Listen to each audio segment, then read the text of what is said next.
Today I want to talk about the war on poverty, the current welfare state, and how it may actually be contributing to our poverty rates by keeping poor people impoverished in a way of cycling them through government dependence. And I want to first start off by saying that I absolutely recognize that there are people who are in need of assistance. Some people need help indefinitely as they are unable to work, maybe due to a chronic medical condition. Other people just need help getting back to their feet. Maybe they lost their job and they just need a check to get them to that next job. And as a society, I do believe that we have an obligation to help these people. But I do believe that what we are doing today is not only inefficient, but may actually be contributing to the problems on hand. So I wanted to shed some light on the official war on poverty and the effects that it's been having on our population. And to do that, I wanted to go back to 1965. President Lyndon B. Johnson was elected, and in his initial address to the Union, he declared an unconditional war on poverty. And he aimed not only to relieve the symptoms of poverty, but to cure it, and above all, to prevent it from happening again. Martha J. Bailey, who's an assistant economics professor at the University of Michigan, said that over the next 5 years, Congress passed legislation that completely transform American schools. We saw programs like Medicare and Medicaid launched.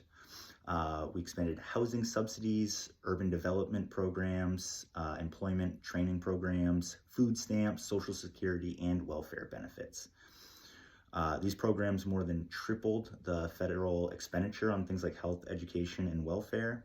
And those expenditures grew to over 15% of the total federal budget.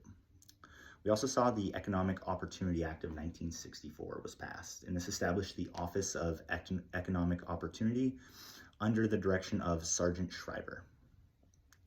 Now, the poverty rates in 1964 are listed on this chart behind me. This is from the U.S. Census Bureau, and it shows poverty rates of 3 different groups of people. So we have children under the age of 18, adults age 18 to 64, and adults age 64 and older.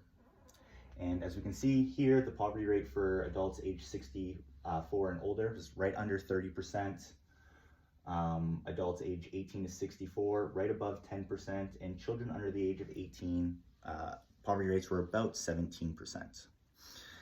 Now, some other notable economic markers at the time was our unemployment rate was about 5%, and our gross domestic product was about 5.18%.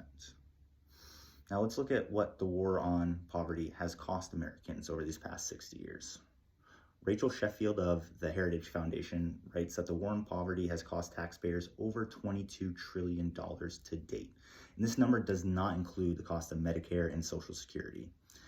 This number is actually more than three times the cost of every American war since the Revolutionary War. And where has it gotten us today? Well, as we can see by this graph, the poverty rates for adults age 65 and older did go down significantly. And for children, it has gone down a little bit as well, a little less significantly. But we actually see adults age 18 to 64, the poverty rates have actually gone up about 3%. And today, information from the Organization of Economic Cooperation and Development, which is a group of 38 countries, including the U.S. The U.S. is actually ranked number 3rd with the highest poverty rate at 17.8%. And this is all including the fact that we have spent more money on fighting the war on poverty than every other country on this list. So I guess the real question is the war on poverty really worth it? Did we get our money's worth for the $22 trillion spent on the war on poverty?